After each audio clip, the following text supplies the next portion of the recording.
5 నిర్ణయాలు. బలమైన ఈ 5 నిర్ణయాలు గంభీర్ ఇంకా సూర్య తీసుకోకపోయుంటే మాత్రం బాస్ ఫస్ట్ టీ20ఐలో ఓడిఐ మాదిరి చిత్తుగా ఓడిపోయే వాళ్ళమే. నిజం బాస్, ఈ 5 స్టన్నింగ్ డిసిషన్స్ వల్లే మనం ఈరోజు న్యూజిలాండ్ని కంప్లీట్గా డామినేట్ చేసి విక్టరీ సాధించగలిగాం. మరి ఆ 5 మ్యాచ్ విన్నింగ్ డిసిషన్స్ ఏవో తెలుసుకునే ముందు ఫస్ట్ ఈరోజు మ్యాచ్ ఎలా జరిగిందో, ఈ మ్యాచ్లోని కీ మూమెంట్స్ ఏంటో ఇప్పుడు చూసేద్దాం. ఈ మ్యాచ్లో టీమిండియా బ్యాటింగ్లో స్టార్టింగ్లో అభిషేక్ అల్లాడించేశాడు, ఎండింగ్లో రింకు సింగ్ రఫ్ ఆడించేశాడు. ఇక మిడిల్లో సూర్య, హార్దిక్లు కిర్రాక్ కామియో రోల్స్ ప్లే చేశారు. దాంతో మన టీం ఏకంగా 238 పరుగుల భారీ స్కోర్ చేయగలిగింది. ఇక ఈ టార్గెట్ చేదలలో తన కలవాటైన పద్ధతిలో హర్షదీప్ సింగ్ న్యూజిలాండ్కి ఫస్ట్ ఓవర్లోనే ఝలకిచ్చేశాడు. డివాన్ కాన్వే లాంటి ఎక్స్పీరియన్స్ బ్యాటర్ని పెవిలియన్కి పంపి. అయితే మిడిల్లో గ్లాన్ ఫిలిప్స్ తుఫాన్ బ్యాటింగ్ చేయడం, తనకి చాప్మ్యాన్ మంచి తోడివ్వడంతో న్యూజిలాండ్ గెలుపు దారిలో అడుగుపెట్టేలా కనిపించింది. బట్ రైట్ టైంలో మన బౌలర్స్ విజృంభించి వారిని ఓటమి దారిలోనే నడిపించేశారు. 190 పరుగులకే కట్టడి చేసి 48 పరుగుల భారీ తేడాతో ఘన విజయం సాధించేశారు. అయితే మ్యాచ్ గెలిచాం కదా అని మన వాళ్ళు చేసిన మిస్టేక్స్ గురించి మాట్లాడకుండా ఉండలేం కదా బాస్. ఈ మ్యాచ్లో న్యూజిలాండ్ నుండి 78 పరుగులతో టాప్ స్కోరర్గా నిలిచిన గ్లాన్ ఫిలిప్స్ 41 పరుగుల వద్ద అవుట్ అవ్వాల్సింది. బట్ సంజు శాంసన్ బంతిని సరిగా కలెక్ట్ చేసుకోకపోవడంతో ఈజీ రన్అట్ మిస్ అయింది. అక్కడే ఫిలిప్స్ అవుట్ అయి ఉంటే న్యూజిలాండ్ ఇన్నింగ్స్ని ఇంకా చాలా ముందే ముగించేసేవాళ్ళం. ఇక ఆ తర్వాత 39 పరుగులతో కొంచెం బాధ్యతాయుతమైన ఇన్నింగ్స్ ఆడిన మార్క్ చాప్మ్యాన్ 16 పరుగుల వద్ద ఇచ్చిన ఈజీ క్యాచ్ని రింకు సింగ్ చేజార్చాడు. ఇక డారెల్ మిచెల్ ఇచ్చిన ఓ క్యాచ్ని ఇషాన్ కిషన్ నేలపాలు చేశాడు. క్యాచెస్ విన్స్ ద మ్యాచెస్ అంటారు. ఈరోజు మ్యాచ్ గెలిచాం కాబట్టి ఈ తప్పులు ఎవ్వరికీ కనిపించకపోవచ్చు. బట్ వచ్చిన అవకాశాలను చేజార్చితే ముందు ముందు మ్యాచ్ని కోల్పోయే ప్రమాదం ఉంటుంది. సో ఫీల్డింగ్ విషయంలో టీమిండియా తప్పకుండా అప్ టు ది మార్క్ చేరుకోవాల్సిందే. ఇది బాస్ ఫస్ట్ టీ20ఐలోని కీ మూమెంట్స్.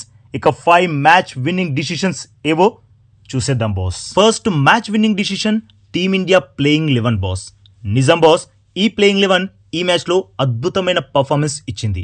చెప్పాలంటే పర్ఫెక్ట్, అబ్సల్యూట్లీ పర్ఫెక్ట్ ప్లేయింగ్ 11 లా కనిపించింది. ఈ ప్లేయింగ్ 11ని పరిశీలిస్తే బాస్ కోచ్ ఇంకా కెప్టెన్ చాలా కఠినమైన నిర్ణయాలు తీసుకున్నారు అని తెలుస్తుంది. ఎందుకంటే వారి దగ్గర చాలా ఆప్షన్స్ ఉన్నాయి. అందులోంచి ప్లేయింగ్ 11ని పిక్ చేయడం చాలా చాలా కష్టమైన పని.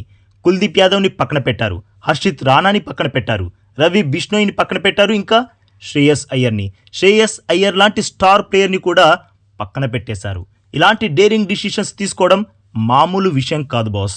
అందుకే ఇప్పుడు ఆల్మోస్ట్ ప్రతి ఒక్కరూ ఈ ప్లేయింగ్ 11ని సెలెక్ట్ చేసిన గంభీర్ ఇంకా సూర్యకి హ్యాట్స్ ఆఫ్ చెబుతున్నారు. ఇక second match winning decision captain Suryakumar Yadav number 4లో బ్యాటింగ్కి దిగడం. జనరల్గా సూర్య టీ20ఐలో నెంబర్ 3లో బ్యాటింగ్కి దిగుతాడు. బట్ ఈ మ్యాచ్లో టీమిండియాలోకి చాలా రోజుల తర్వాత రీఎంట్రీ ఇచ్చిన ఇషాన్ కిషన్ని నెంబర్ 3లో పంపించారు. అయితే తను విఫలం అవడంతో సూర్య నెంబర్ 4లో వచ్చి స్టార్టింగ్లోనే 2 వికెట్స్ కోల్పోయి ఇబ్బందుల్లోకి వెళ్తున్న టీమిండియాను అభిషేక్ శర్మతో కలిసి కాపాడాడు. ఓ రకంగా చెప్పాలంటే అభిషేక్ సూర్య పార్ట్నర్షిప్ మ్యాచ్ విన్నింగ్ పార్ట్నర్షిప్ అని చెప్పొచ్చు. చాలా మ్యాచ్ల తర్వాత సూర్య కొంచెం మంచి టచ్లో కనిపించాడు. పైగా పూర్తిగా అటాకింగ్ షాట్స్ ఆడలేదు. త్వరగా వికెట్స్ కోల్పోయాయి కాబట్టి ఒకవైపు ఇన్నింగ్స్ని నిర్మిస్తూనే మరోవైపు లూజ్ బాల్స్ని బౌండరీ అవతలకి తరలించి చాలా మెచ్యూర్ బ్యాటింగ్ చేశాడు. ఇక third match winning decision Hardik పాండ్యాని నెంబర్ 5లో బ్యాటింగ్కి దించడం. జనరల్గా హార్దిక్ని నెంబర్ 6 ఆర్ నెంబర్ 7 ఇలా చాలా డౌన్ ద ఆర్డర్లో బ్యాటింగ్కి దింపేవారు. కానీ సిచ్యువేషన్కి తగ్గట్టు పరుగుల వరద పారుతున్న ఆ మూమెంట్ని కంటిన్యూ చేయడానికి శివం దుబే ఉన్నా కూడా తనని కాదని హార్దిక్ పాండ్యాని అప్ ది ఆర్డర్లో పంపించారు. అలా పంపించినందుకు హార్దిక్ తుఫాన్ బ్యాటింగ్తో అద్దరగొట్టేశాడు. సూపర్ కామియో రోల్ ప్లే చేశాడు. ఇక fourth match winning decision Rinku సింగ్ని ప్లేయింగ్ 11లోకి తీసుకురావడం. నిజం బాస్, ఇదైతే కోచ్ కెప్టెన్ తీసుకున్న డేరింగ్ డిసిషన్ అనే చెప్పాలి. ఎందుకంటే శ్రేయస్ అయ్యర్ని కాదని రింకు సింగ్కి ప్లేయింగ్ 11లో చోటిచ్చారు. అలాంటి స్టన్నింగ్ డిసిషన్ తీసుకున్నందుకు చెప్పాలంటే రింకు మ్యాచ్ విన్నింగ్ నాక్ ఆడాడనే చెప్పాలి. టీమ్ స్కోర్ 210 వరకైనా వెళ్తుందా అనిపించింది. ఎందుకంటే చివర్లో మన టీం వరుసగా వికెట్స్ కోల్పోయింది.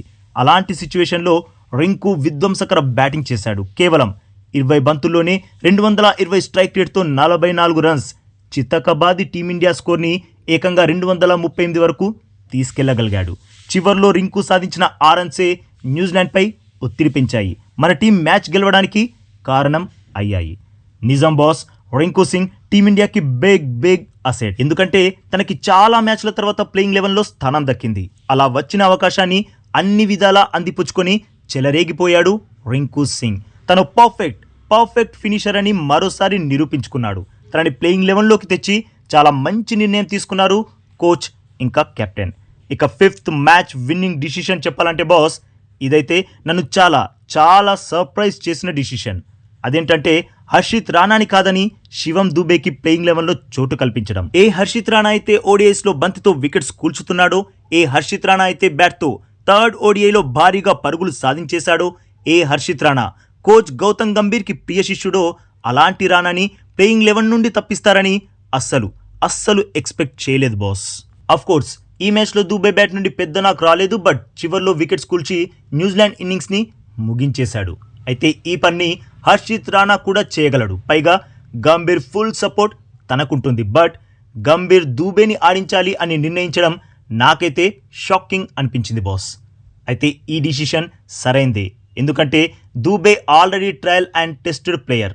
అలాంటి ప్లేయర్పై మీరు నమ్మకం చూపించడం, బ్యాక్ చేయడం నిజంగా గ్రేట్. మరి ఇలాంటి daring and match winning decisions తీసుకున్న కోచ్ గౌతమ్ గంభీర్కి, కెప్టెన్ సూర్యకుమార్ యాదవ్కి హ్యాట్స్ ఆఫ్ చెప్పాల్సిందే. ఎందుకంటే బాస్, ఈరోజు మ్యాచ్ గెలిచింది కాబట్టి ఇక్కడ ప్లేయింగ్ 11 పై ఎవ్వరూ వేలెత్తి చూపించడం లేదు. ఒకవేళ ఏదైనా తేడా జరిగింటే ప్రతి ఒక్కరూ కోచ్ అండ్ కెప్టెన్ని నిలదీసేవాళ్ళు. ఎందుకంటే బెంచ్ పై కూర్చున్న వాళ్ళు కూడా టాప్ క్లాస్ ప్లేయర్సే. ఏదేమైనా ఫస్ట్ T20లో ఆడిన ప్లేయింగ్ 11 పర్ఫెక్ట్ ప్లేయింగ్ 11లా అనిపించింది. మరి అది మ్యాచ్ గెలిచినందుకే అనిపించిందా, లేదంటే నిజంగానే ఇది 100% పర్ఫెక్ట్ ప్లేయింగ్ 11ఆ? మీ ఒపీనియన్ని తప్పకుండా కామెంట్ చేయండి బాస్. అలాగే ఈ లేటెస్ట్ అప్డేట్కి ఒక్క లైక్ కొట్టి మన ఛానల్ని ప్లీజ్ సబ్స్క్రైబ్ చేసేసుకోవచ్చుగా బాస్. ఇక ఈ వీడియో చూసినందుకైతే మీ అందరికీ దిల్ సే థ్యాంక్ యూ బాస్.